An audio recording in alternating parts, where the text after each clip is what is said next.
Hai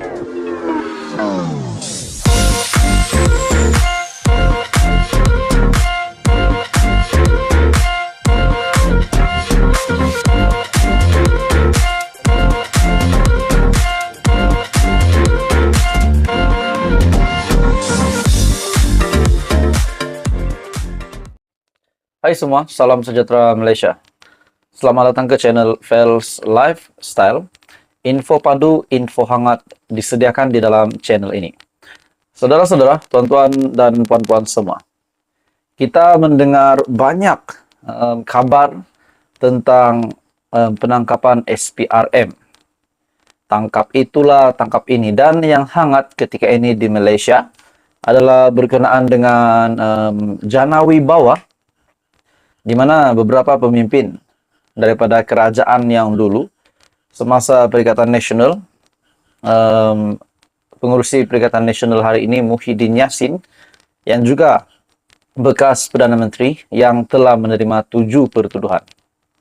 Okey, saudara-saudara, banyak individu sebenarnya yang terlibat. Akhirnya SPRM membuat satu kejutan, membuat satu lagi tangkapan yang bagi saya ini memang satu perkara yang tidak disukai oleh Perdana Menteri Datuk Seri Anwar Ibrahim, yang memang tidak suka dengan rasuah. Dan saya pasti ini mengecewakan yang di Pertuan Agong. Dalam satu artikel di Malaysia Kini, Jana Wibawa, SPRM tahan bekas timbalan pendaftar mahkamah. Jadi yang ditangkap ini bukan orang yang biasa-biasa. Dalam artikel ini, Suruhanjaya Pencegahan Rasuah Malaysia menahan seorang bekas timbalan pendaftar mahkamah kerana disyaki bersubahat meminta wang suapan berjumlah kira-kira RM2 juta bagi membantu untuk menyelesaikan kes siasatan SPRM terhadap seorang ahli perniagaan yang dituduh berkaitan projek Jana Wibawa. Jadi ini satu lagi pendedahan bagi saya yang satu menggemparkan Malaysia. Okey, saudara-saudara, tuan-tuan dan puan-puan, sebelum saya meneruskan isu yang sangat panas ini, saya meminta jasa baik anda untuk bantu channel ini dengan menekan butang like, share dan juga subscribe.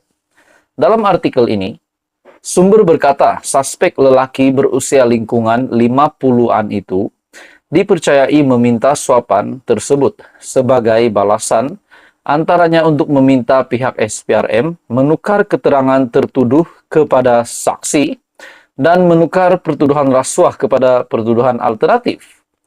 Beliau berkata suspek yang ditahan kira-kira 9.30 malam ketika hadir memberi keterangan di pejabat SPRM Kuala Lumpur semalam. Artikel ini disiarkan pada 18 Mac. Dalam pada itu, suspek pernah bertugas sebagai timbalan pendaftar mahkamah di Putrajaya sebelum bersara pada Disember 2021. Menurut sumber, Magistrat Irza Zulaika Rohanuddin membenarkan individu tersebut direman 3 hari bermula hari ini sehingga Isnin, selepas pihak SPRM membuat permohonan tersebut di Mahkamah Magistrat Putrajaya pagi pada 18 Mac. Sementara itu, pengarah SPRM Kuala Lumpur, Razalia Ebi Rahman, ketika dihubungi mengesahkan penahanan tersebut dan kes disiasat di bawah Seksyen 16 dalam kurungan E, Akta SPRM 2009. Jadi saudara-saudara, satu lagi pendedahan yang mengejutkan daripada SPRM berkaitan dengan isu Jana Wibawa, di mana SPRM menahan bekas timbalan pendaftar mahkamah. Jadi saudara-saudara, info padu, info hangat disediakan di dalam channel ini. Apa komen anda? Teruskan bersama di dalam channel ini. Jangan lupa tekan butang like, share dan dipersilakan untuk subscribe. Halo semua, salam sejahtera Malaysia. Selamat datang ke channel ini. Info padu, info hangat disediakan di dalam channel ini. Satu lagi pendedahan yang paling panas, satu lagi kejutan besar daripada Perdana Menteri Datuk Seri Anwar Ibrahim. Akhirnya, Saya rasa Datuk Seri Anwar Ibrahim sebagai Perdana Menteri tak tahan lagi, akhirnya mengeluarkan satu kenyataan yang bertajuk beberapa kerat orang Tan Sri Tauke Besar rancang gugat kerajaan. Itu adalah kenyataan daripada Perdana Menteri Datuk Seri Anwar Ibrahim. Persoalannya pertama setelah saya meneliti tajuk berita ini, siapakah Tan Sri, siapakah Tauke Besar yang cuba merancang untuk menggugat kerajaan?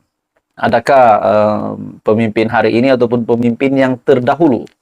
Dalam kenyataan Datuk Seri Anwar Ibrahim yang saya ambil dari Malaysia Kini, Perdana Menteri membuat kenyataan beberapa kerat orang Tan Sri Tauke Besar rancang gugat kerajaan.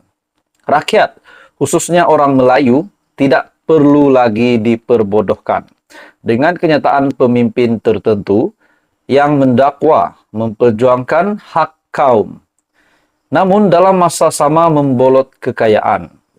Perdana Menteri Datuk Seri Anwar Ibrahim menegaskan di bawah kepimpinannya hak dan kedudukan Melayu, Bumi Putra, serta kaum lain kini lebih selamat berbanding sebelum ini. Ada orang sekarang setelah 22 tahun campur 22 bulan pegang kuasa, mengeluh Melayu hilang segala-galanya, hilang harta, hilang saham. Bagaimana tak hilang kalau kamu bolot untuk kamu, untuk keluarga kamu dan anak-anak kamu? Sekarang bila hilang kuasa bicara soal rakyat. Oke, bagi saya kenyataan daripada Perdana Menteri Datuk Seri Anwar Ibrahim ini cukup pedas. Bagi saya, siapa yang makan cili sudah pasti terasa pedasnya.